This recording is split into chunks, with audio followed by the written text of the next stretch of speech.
Amén. Hay algunas historias de la Biblia que a veces leemos y son difíciles de digerir, son difíciles de comprender. Y hay algunas que no solamente son difíciles de comprender, sino que hasta nos pueden parecer que son inconcebibles nos relata la palabra de Dios. Y no solamente para, vamos a decir, para los que no creen en la Biblia o en Jesús, sino muchas veces aún para nosotros que creemos en Jesús, los relatos de la palabra parecen algo así demasiado fuerte, demasiado increíble. Y este yo creo que es el pasaje más grande que cuando leemos sentimos eso, o no podemos entenderlo de una forma muy agradable, si se puede decir, muy fácil de pasar. Y es este pasaje que está acá en Génesis, capítulo 22. Por favor, si pueden acompañarme a Génesis 22. Un pasaje difícil, un pasaje que, como decía, a veces no entendemos quizás respecto a lo que trata este pasaje. Vamos a leer los dos primeros versículos. Génesis 22, historia real. Dice: aconteció después de estas cosas que probó Dios a Abraham y le dijo: Abraham. Y él respondió: heme aquí. Y dijo: toma ahora tu hijo, tu único, Isaac, a quien amas, y vete a tierra de Moriah y ofrécelo allí en holocausto sobre uno de los montes que yo te diré. ¿Cuántos no han leído este pasaje y han justamente pensado, wow, qué es esto? Este es el pasaje donde Dios le pide a Abraham que le sacrifique a su hijo, Isaac. Y a veces estas historias que son las más chocantes para nosotros son justamente las que traen más grandes revelaciones. Y el problema es que en vez de nosotros analizar la historia, nosotros tenemos que dejar que la historia nos analice a nosotros. En vez de nosotros tratar de comprender o racionalizar la historia y de cortarla en pedacitos para saber de qué trata, tenemos que dejar que la historia, la palabra, nos corte a nosotros. Nuestros pensamientos, nuestras actitudes, nuestros sueños, nuestros deseos, nuestros temores y nuestras esperanzas. Porque inmediatamente cuando leemos este pasaje que Dios le pide a Abraham que sacrifique a su hijo, a Isaac, ¿saben qué? Inmediatamente leemos la historia y nos ponemos de jueces y tratamos de juzgar a Dios sobre lo que Él está pidiendo. Pero no nos damos cuenta que no es Él quien tiene que ser examinado, su carácter, sino el que tiene que ser examinado soy yo. Y es por eso, precisamente, que Dios prueba a Abraham, y esa es la razón por la cual también Dios nos tiene que probar a nosotros. Piensen eso, nosotros ya conocemos la historia. Dios, desde el principio, en ningún momento tuvo la intención de que Abraham sacrificara a Isaac. Dios no lo iba a permitir, pero Dios sí quería saber si Abraham estaba dispuesto a obedecer el mandamiento más irracional o más difícil que Dios le iba a dar. Fíjate, es una prueba de fe y una prueba de obediencia. Dios desde el principio no tenía la intención de que Isaac muriera, pero él le dijo a Abraham: Abraham, sacrifícame a tu hijo primogénito. Y esto es lo que Dios estaba haciendo. Dios estaba probando a Abraham. Ahora tú dirás, pero esto es jugar con los sentimientos de alguien. No, esto es probar a alguien. Y yo creo que los padres alguna vez han hecho esto con sus hijos y los padres pueden entenderme. A ver, los papás que están acá presentes, ¿no? ¿Alguna vez has probado la obediencia de tus hijos? ¿Mm? ¿Alguna vez has probado la obediencia de tus hijos? Pero te habrás dado cuenta que no puedes probar la obediencia de tus hijos con algo que a ellos les gusta o con algo que a ellos están dispuestos a hacer, si no tienes que probar a tus hijos con algo que tú les dices que, no, que en la mente de ellos no tenga lógica. ¿Alguna vez has hecho eso? Yo creo que todo padre de repente, en algún momento, ha tratado, ¿no?, esto con sus hijos, a ver si existe esta obediencia en ellos. Y bueno, ¿en qué nos enfocamos? Nos enfocamos en el mandamiento que damos, en la instrucción o en la relación que tenemos con la persona que nos está mandando. ¿En qué nos enfocamos? Y, por ejemplo, ¿no? Como padre, puede ser que tú le diste un chocolate a tu hijo, ¿m?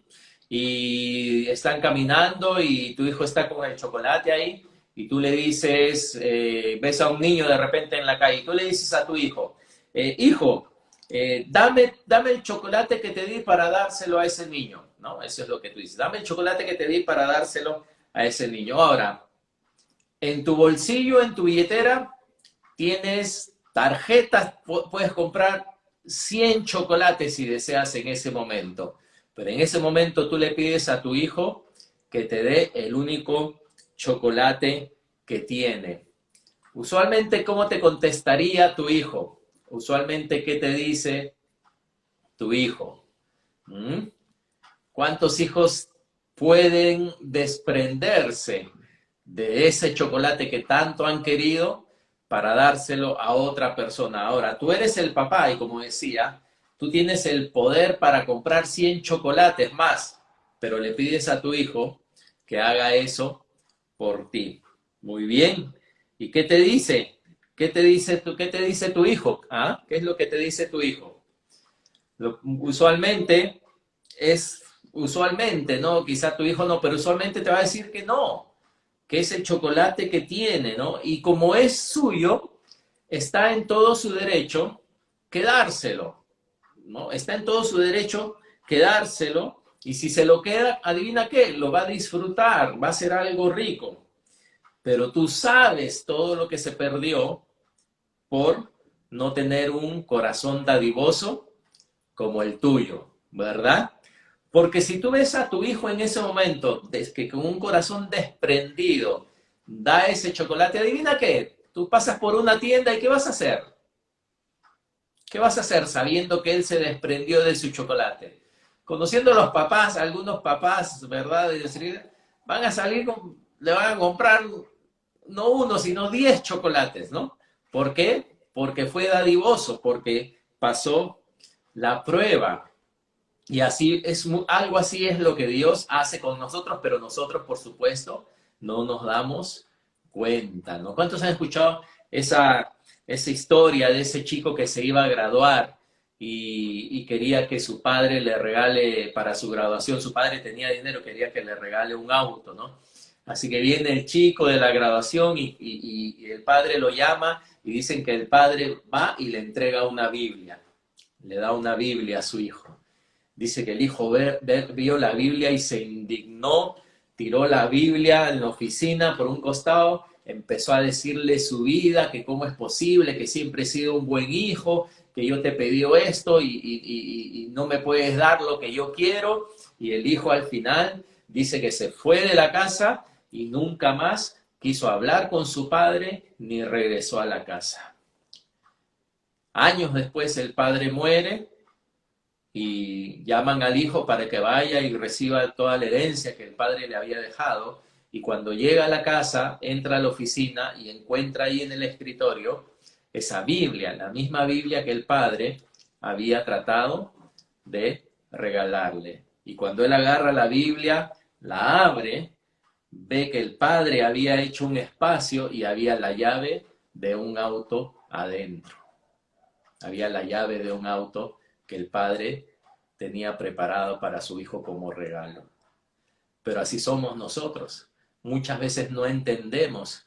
Muchas veces creemos que el Padre nos está desviando de lo que queremos, que el Padre más bien que está quitándonos aquello que nosotros deseamos y hacemos. Bueno, yo sé que ustedes no, pero yo me voy a poner, no, a veces uno se molesta, uno se ofusca con lo que la vida está sucediendo, con las situaciones, todo, y no se da cuenta que uno está siendo probado, ¿no? Y encuentra esa Biblia con la llave y una carta del Padre que se la iba a dar en ese día, donde él decía cuán orgulloso estaba de los logros que había tenido su hijo. El hijo perdió la relación. O sea, aparentemente estaba perdiendo lo que quería, pero en realidad lo que él perdió fue la relación. Y muchas veces, ¿saben qué? En la vida hacemos esto. Sí, quizás nos salimos con la nuestra, quizás logramos lo que queremos, hacemos lo que queremos hacer y conseguir lo que queremos conseguir, pero ¿a costa de qué? ¿Cuál es el precio? Muchas veces el precio es perder nuestra relación con nuestro Padre Dios. Y perdemos nuestra relación, ¿por qué? Porque no queremos confiar en Él, porque no queremos obedecer, porque pensamos que lo que Él nos está dando más bien es contrario a lo que uno quiere lograr en la vida. Y en esa prueba justamente Dios nos está dando lo que Él sabe que necesitamos. Lo que Él sabe que necesitamos. Y tú dirás, pero bueno, ese es un ejemplo solamente. No, pero es un ejemplo de la vida también, porque, por ejemplo, ¿cuántos recuerdan a Elías? Eso está en Primera de Reyes, perdón, que una vez Dios le dice a Elías, Elías, anda y yo voy a enviar que una viuda pobre te sustente. Y Elías va a Sarepta y dice que le encuentra una viuda que está recogiendo leña. Y él le pide un poco de agua, Elías le pide un poco de... Fíjense, por favor. Primeramente quiero que traigas a tu mente a una viudita pobre que tú conozcas. No sé, a una viuda del barrio, a una viuda que de repente tú ves que pide limosna en la calle, una mujer que está sola, que está desamparada. Primero quiero que traigas a tu mente a una mujer así. Y Elías se encuentra con una mujer así. ¿No? Y le dice, dame un poco de agua. Así que la mujer va y le da un poco de agua. Y luego le dice, por favor, te ruego, le dice Elías, que me traigas un bocado de pan en tu mano, ¿no? Le pide algo de tomar y ahora le pide algo de comer. Y ella respondió, fíjate lo que respondió esta viuda, esta mujer. Le dice, no tengo pan cocido, solamente un puñado de harina en la tinaja y un poco de aceite en la vasija. Dice, y ahora recogía 2 leños para entrar y prepararlo para mí y para mi hijo, para que lo comamos y nos dejemos morir. ¡Wow! ¿Qué tal condición de una mujer, verdad? Esta no es una mujer enferma, esta simplemente es una mujer pobre que no tiene recursos, que aparentemente no está rodeado de gente que tiene misericordia. Y Elías la encuentra cuando ella está recogiendo 2 leños para hacerse un poquito de pan para ella y su hijo, y dice dejarse morir. O sea, iba a cerrar la puerta, acostarse quizá en su cama y ella y su hijo dejarse morir de hambre. Muy bien, Elías le dijo, no tengas miedo, mujer. Ve, haz como has dicho. Y miren lo que dice Elías, pero hazme a mí primero de ello una pequeña torta cocida debajo de la ceniza y tráemela. Y después harás para ti y para tu hijo. Eso está en Primera Reyes 17. ¿Qué cosa? Este profeta, qué maleducado, qué malcriado. O sea, ¿cómo va a pedirle esto a esta viuda? La viuda está que tiene un puñado y luego viene él y le dice, está bien, anda, pero ¿sabes qué? Primero le dice, primero prepárame para mí, le dice Elías. Así lo dice la Biblia, pero hazme a mí primero, dice, de ello una pequeña torta y luego dice, después harás para ti y para tu hijo. Primeramente, si yo fuera la viuda, le tiro un palazo en la cabeza, ¿no? Oye, o sea, ¿qué hombre para más malo eres? Y a la justa tengo esto. Y tú me pides que yo haga para ti primero. Pero Elías, ¿qué era? Elías era un siervo de Dios, un representante de Dios. Y ahí está la prueba de esta mujer. ¿Qué va a hacer? No tiene nada. Va a dar lo poco que tiene primero al profeta y después a ella. O ella dice, mira, ¿sabes qué? No lo que tengo a la justa es para mí, para mi hijo. Lo siento, no alcanza. ¿Qué va a hacer? ¿Sabes qué hizo la mujer? Dice que ella obedeció. Hizo un poco de harina, le dio a Elías y luego hizo, y adivina qué pasó después. Dice el versículo 16, y la harina de la tinaja no escaseó, ni el aceite de la vasija menguó, conforme a la palabra que Jehová había dicho por Elías. ¿Qué quiere decir? Que en esta prueba tan, otra vez, irracional, ¿no? Ilógica, incomprensible y dura, de que ella le dé primero al profeta de lo poco que tiene, Dios ¿qué hace? Dios ve la prueba, ve que ella pasa la prueba y Dios la bendice. ¿Cómo la bendice Dios? Con el milagro de que a esa mujer ya más no le falte comida, no le falte comida. ¿Fue probada? Sí fue probada y pasó la prueba. Dios nos prueba todo el tiempo, hermano, hermana.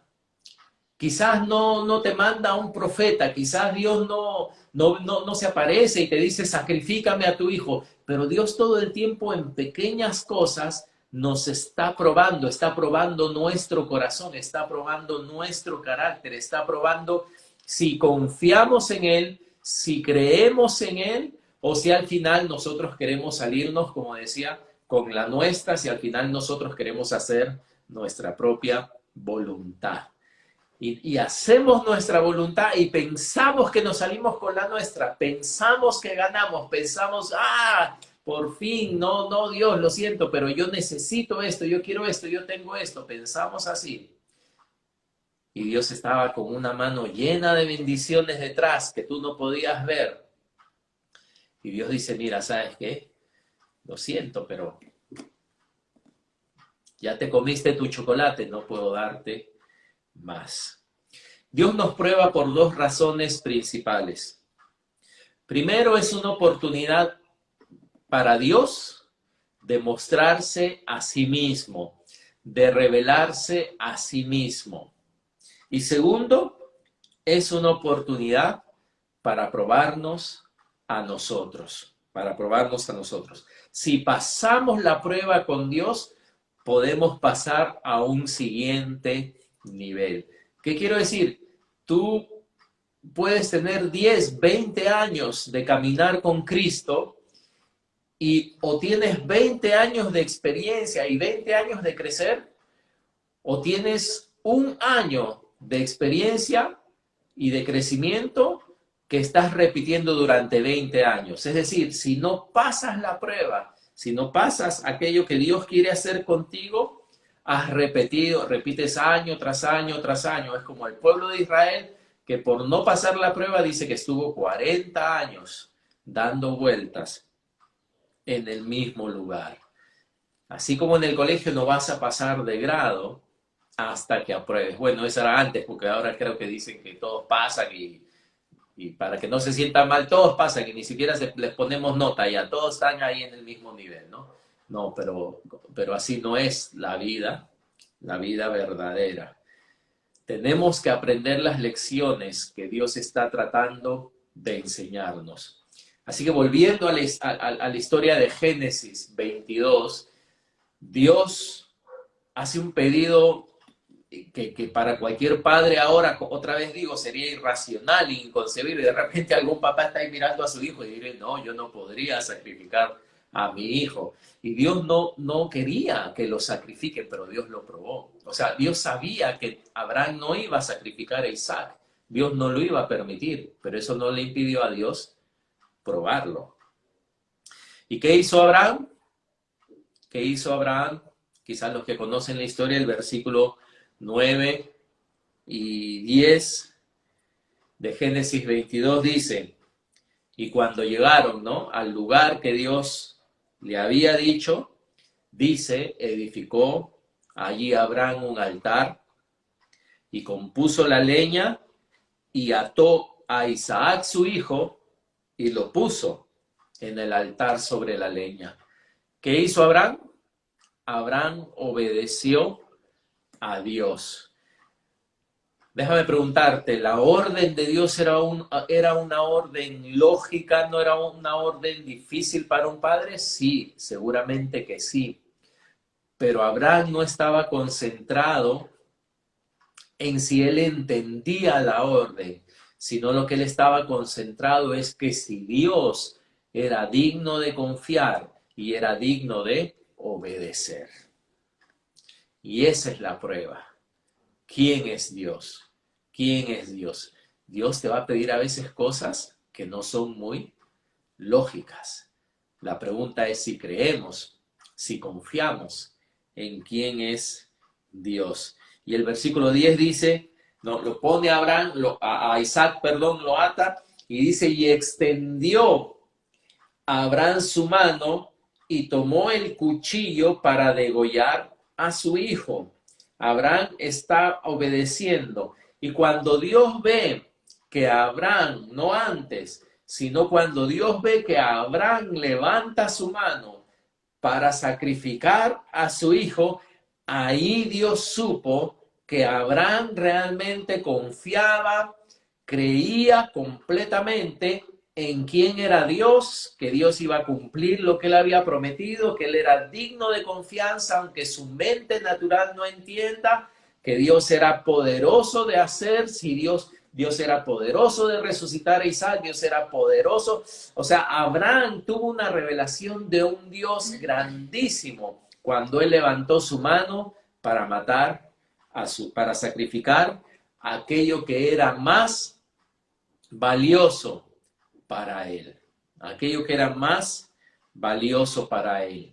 Y cuando él levanta su mano, Dios lo detiene y le dice, Abraham, detente, no le hagas daño a tu hijo. Ahora yo sé que tú eres un hombre que teme a Dios, que tú eres un hombre que teme a Dios. Y Dios se reveló a Abraham más todavía, y Dios le dijo, Abraham, yo soy el Dios que provee, yo soy el Dios que proveerá. Si Abraham hubiera dicho, ¿sabes qué?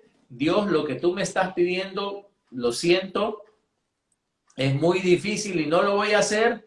Bueno, Dios hubiera dejado a Abraham, se hubiera quedado con Isaac y Dios se hubiera quedado con esa bendición que él tenía preparada para él. O sea, Abraham no sabía, y ese es el asunto que a mí me llama la atención, es que nosotros no sabemos lo que Dios está haciendo por su lado. Porque te imaginas tú, mientras Abraham estaba por un lado viniendo, ¿no? Con Isaac y su criado y su burro caminando por acá, y Abraham estaba haciendo esto y lo único que veía era la montaña. Por el otro lado, Dios estaba trayendo un carnero. Por el otro lado, Dios estaba trayendo un carnero que el carnero ni entendía seguro, ni sabía por qué estaba yendo por ese camino, por qué se había alejado de los demás carneros. Y mientras Abraham está llevando al lugar y pone el altar en el lugar que Dios le dice, Dios es por el otro lado estaba proveyendo para lo que verdaderamente Abraham necesitaba. Pero adivina qué, mira, si el carnero hubiera venido acá y Abraham hubiera llegado hasta aquí, no hubiera dicho, ¿sabes qué, Dios? No, esto es muy difícil, lo siento, me voy y se va. Él nunca hubiera visto que Dios tenía algo provisto en reemplazo del sacrificio que él tenía. Y muchos cientos de años después Jesús dice que Abraham vio su día y se gozó. O sea, Abraham tuvo una revelación de lo que Dios iba a proveer para este mundo. Que sabes que, Abraham, no eres tú el que provee, no eres tú el que tiene que hacer, soy yo el que provee. Pero Dios no nos muestra muchas veces o no puede mostrarnos su fidelidad hasta que nosotros no ejercemos esa fe y obediencia, ¿no? ¿Cuántas veces te encuentras en esas encrucijadas de si confías en Dios no, y tú dices, pero es que no veo cómo confiar en Dios, pero es que la prueba es esa, la prueba es no en lo que ves, la prueba no es no en lo que tienes, sino la prueba es en quién es Dios. Esa es la prueba. ¿Mm? Y a ver, ¿quién saldría? ¿Qué tal saldríamos nosotros si hacemos esto? ¿Qué tal saldríamos nosotros si desde ahora en adelante decidimos vivir bajo esta fórmula? El tamaño de tu provisión o el tamaño de tu bendición va a ser igual al tamaño de tu obediencia, de tu fe y obediencia a Dios. A ver, el tamaño de mi bendición, el tamaño de lo que yo quiero recibir de Dios, es el mismo tamaño. Si mi obediencia es así, tiene que ser del mismo tamaño la bendición de Dios. ¿Saldrías ganando o saldrías perdiendo de ese trato? ¿Verías tu vida siendo muy bendecida o de repente verías tu vida, no muy bendecida? Así que Dios nos va a probar. Y usualmente las pruebas giran en torno a lo que es importante para nosotros. ¿Qué es lo que te da identidad a ti? ¿Qué es lo que te da seguridad? Ese es tu Isaac. Ese es tu Isaac. Y Dios quiere que nuestra identidad y nuestra seguridad estén enraizadas en Él. Dios te va a pedir que pongas en el altar todo aquello en lo que tú confías. Y tú dices, pero es que Dios me lo va a quitar. Tú no sabes. Más bien Dios de repente te quiere dar algo mejor, porque tú estás muy limitado por eso.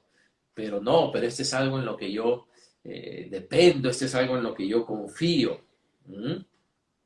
Y no es que como cristianos vamos a vivir con miedo, pensando, ay, Dios me va a quitar lo que quiero. No, sino que Dios, el Dios que te lo ha dado, es más importante que lo que te ha sido dado. El Dios que te lo ha dado es más importante que lo que te ha sido dado.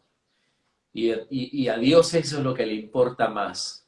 ¿Qué tipo de relación, qué tipo de confianza tenemos en Él? ¿Por qué? Porque Él quiere revelarse más a nuestra vida.